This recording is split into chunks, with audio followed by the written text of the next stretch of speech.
Bismillahirrahmanirrahim. Assalamualaikum warahmatullahi wabarakatuh. Alhamdulillah rabbil alamin. Wassalatu wassalamu ala ashrafil anbiya'i wal mursalin sayyidina Muhammadin wa ala alihi wa ashabihi ajma'in. Amma ba'du. Pertama-tama marilah kita panjatkan rasa puja dan puji syukur kita atas kehadirat Allah Subhanahu wa taala yang telah memberikan kita nikmat sehat dan kesempatan sehingga kita dapat hidup sampai saat ini. Tak lupa pula kita haturkan salawat dan salam atas junjungan Nabi besar kita Nabi Muhammad sallallahu alaihi wasallam yang telah membawa kita dari alam kegelapan menuju alam terang benderang, yakni ad-dinul Islam. Perkenalkan, nama saya Sonia Amelia dengan NIM 23010229 akan melakukan presentasi mandiri dengan judul Evaluasi Diri dalam Akhlak Tasawuf. Saya, Sonia Amelia, akan menyampaikan materi yang berjudul Muhasabah, evaluasi diri dalam tasawuf, yaitu pentingnya introspeksi diri secara berkala. Apa definisi dari muhasabah itu sendiri? Muhasabah yakni adalah proses introspeksi diri yang bertujuan untuk memperbaiki diri dan menjauhi perbuatan dosa. Dalam konteks tasawuf, muhasabah melibatkan evaluasi perbuatan, sikap, dan kebiasaan seseorang untuk mengetahui kelebihan dan kekurangan yang ada pada dirinya sendiri. Sedangkan menurut Imam Al-Ghazali, muhasabah adalah memerinci perbuatan yang telah lalu dan yang akan datang. Maksudnya, memerinci perbuatan yang telah lalu adalah sebagaimana kita memperbaiki perbuatan, sikap, dan kebiasaan kita yang ada di masa lalu dan membuatnya lebih baik untuk yang masa yang akan datang atau masa yang sekarang ini. Sedangkan yang untuk yang akan datang adalah bagaimana kita mengoreksi diri kita sendiri di masa sekarang ini agar kita menjadi pribadi yang lebih baik di masa yang akan datang. Lalu definisi muhasabah menurut Ibnu Al-Qayyim ialah muhasabah adalah suatu sikap yang selalu menghitung atau menghisap sikap yang layak atau tidak layak atau yang tidak bertentang dengan kehendak Allah Subhanahu wa taala, sehingga kita terhindar dari perasaan bersalah yang berlebihan, cemas, dan lain sebagainya.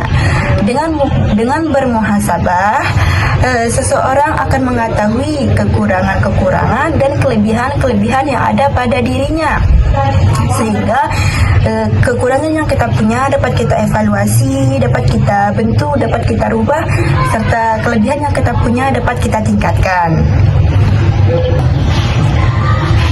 Allah Subhanahu wa taala berfirman dalam Al-Qur'an yang menjelaskan tentang sikap mental muhasabah, yakni yang artinya, hai orang-orang yang beriman, bertakwalah kepada Allah dan hendaklah setiap diri memperhatikan apa yang telah diperbuatnya untuk hari esok akhirat, dan bertakwalah kepada Allah, sesungguhnya Allah Maha mengetahui apa yang kamu kerjakan.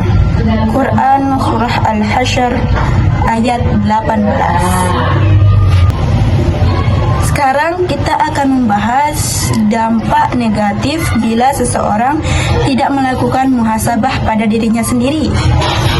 Dampak yang pertama yakni menutup mata dari berbagai akibat.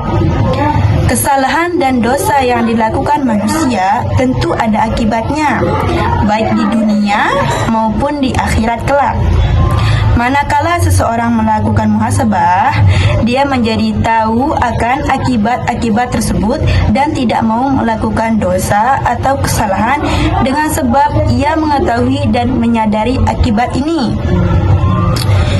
Namun, orang-orang yang tidak melakukan muhasabah diri akan menutup mata dari berbagai akibat perbuatan yang buruk, baik akibat yang menimpa dirinya sendiri dan keluarganya, maupun akibat yang menimpa orang lain.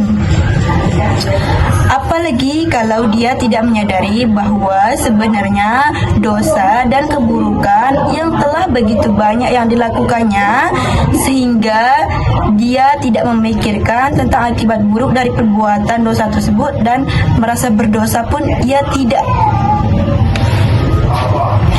Yang kedua, larut dalam keadaan. Kesan buruk berikutnya dari tidak melakukan muhasabah diri adalah seseorang akan larut dalam keadaan, sehingga ia dikendalikan oleh keadaan, bukan pengendali keadaan. Ketika orang memujimu atas kebaikan yang kamu lakukan, dia akan menjadi senang dan bersemangat melakukan kebaikan itu dengan sebab pujian. Sementara jikalau ada orang yang mencelanya, dia akan menjadi tidak bersemangat, bahkan meninggalkan kebaikan itu sendiri. Nah, orang yang larut dalam keadaan juga akan menjadi orang yang lupa diri di kala itu. Nah, jika dia larut dalam keadaan itu terus-menerus, saat dikala senang dan putus asa dan dikala susah, ia akan terus-menerus monoton. Padahal ketika muhasabah dilakukan, seorang muslim akan selalu mempertahankan kebenaran dalam dirinya sendiri. Apapun keadaan yang dihadapi, senang ataupun susah, dipuji ataupun dicela, suka maupun kurang suka.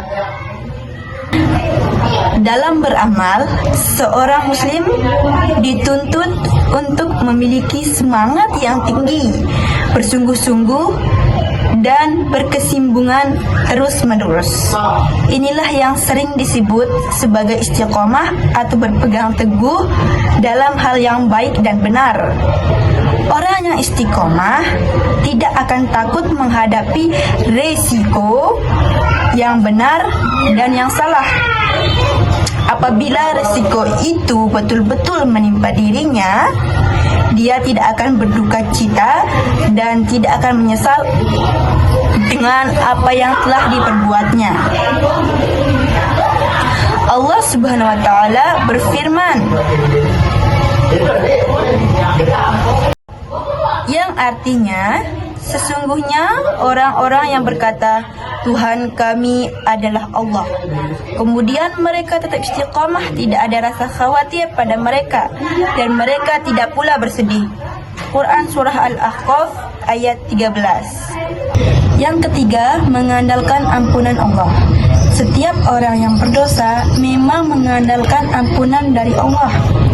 Tapi bagi orang yang tidak melakukan muhasabah diri, dia hanya akan mengandalkan ampunan Allah itu tanpa bertaubat terlebih dahulu.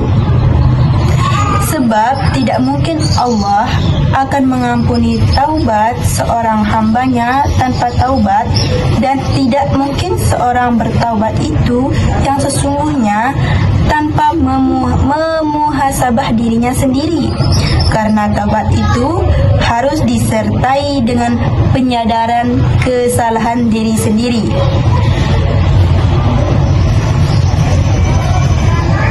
Dalam hidup ini didapati ada juga orang yang hanya memahami ajaran Islam secara tekstual, sehingga menganggap begitu mudah mendapatkan ampunan dari Allah Subhanahu wa taala itu dengan puasa, salat, haji, zikir dan sebagainya.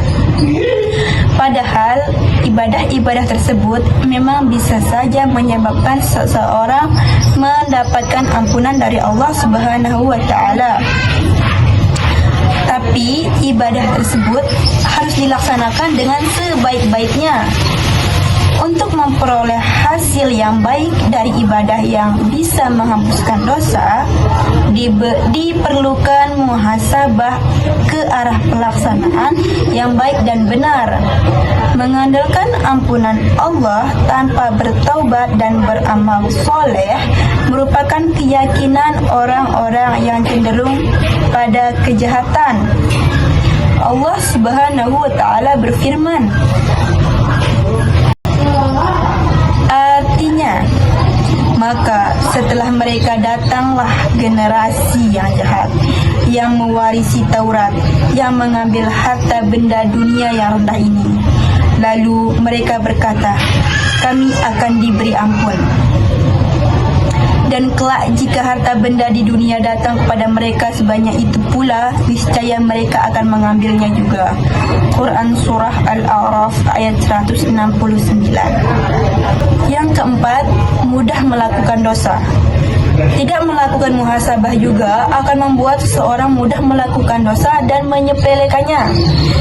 Hal ini merupakan ringkasan dari yang di atas. Karena tidak dianggap berbahaya, tidak ada risiko dan akibat dari dosa yang dilakukan. Sebab itu, orang yang tidak melakukan muhasabah akan dengan mudah melakukan dosa. Bahkan meskipun dia tahu perbuatan tersebut adalah dosa, dia akan tetap menganggapnya remeh dan enteng. Sementara bagi orang yang bermuhasabah diri, sekecil apapun dosa yang dilakukan, dia akan menyesalinya. Dengan penyesalan yang sangat mendalam, ia akan menjadi sadar dan akan bertaubat kepada Allah. Imam Al-Ghazali menganjurkan 4 cara agar manusia bisa memuhasabah dirinya sendiri atau bisa mengetahui kekurangan dirinya sendiri. 4 cara tersebut adalah: yang pertama, duduk di hadapan seorang syekh yang bisa melihat aib dan kekurangan diri, minta pengarahan darinya untuk menunjukkan kekurangan yang ada sekaligus meminta solusi bagaimana menutupi kekurangan-kekurangan tersebut. Yang kedua, meminta kepada kawan yang jujur dan baik dalam beragama untuk mengawasi dan mengingatkannya serta menunjukkan kepadanya kekurangan yang ada pada dirinya. Demikianlah kebiasaan yang dilakukan oleh orang-orang soleh dan beragama. Yang ketiga, memanfaatkan lidah para musuh. Orang yang di hatinya ada kedengkian dan permusuhan akan selalu mencari kekurangan-kekurangan orang yang dimusuhinya. Hal ini bisa dimanfaatkan untuk mengetahui celah-celah diri dan kemudian diperbaikinya. Musuh yang selalu dapat menunjukkan dan memberikan masukan tentang kekurangan diri jauh lebih bermanfaat daripada kawan yang hanya bisa memuji dan membenarkan diri dalam setiap tindakan. Yang keempat, memperluaskan pergaulan dan interaksi. Seorang mukmin adalah cermin dari saudaranya. Dia dapat memerhatikan tingkah laku orang-orang yang ada di sekitarnya untuk memperbaiki dirinya. Apa yang baik dicontohkannya dan apa yang buruk dari perilaku mereka segera ditinggalkannya. Dalam karya Imam Al-Ghazali, Mukhtasar Ihya Ulumuddin yang telah diterjemahkan menyatakan bahwa keimanan terhadap penghisaban pada hari kiamat mewajibkan disegerakannya koreksi diri dan persiapan. Allah Subhanahu wa Ta'ala berfirman, yang artinya, dan kami akan memasang timbangan yang tepat pada hari kiamat, maka tidak seorang pun dirugikan walau sedikit. Sekalipun hanya seberat biji sawi, pasti kami mendatangkannya pahala. Dan cukuplah kami yang membuat perhitungan. Quran Surah Al-Anbiya ayat 47. Ketahuilah bahwa barang siapa yang menghisap dirinya, waktu-waktu yang telah dipergunakan dan apa yang ia pikirkan, niscaya akan ringan kesedihannya pada hari kiamat. Semakin sedikit kita berbuat dosa, semakin sedikit kesedihan yang akan kita dapatkan di akhirat kelak. Tetapi barang siapa yang tidak ingin menghisap dirinya sendiri, maka kekalah kesedihannya dan menjadi banyak pemberhentiannya pada hari kiamat. Semakin banyak kita melakukan dosa, semakin banyak hisaban dan semakin banyak siksaan yang kita dapat. Yumkin hadza faqat minni, kurang lebihnya saya mohon maaf. Apabila ada kesalahan mohon dikoreksi. Wabillahi taufiq wal hidayah. Wassalamualaikum warahmatullahi wabarakatuh.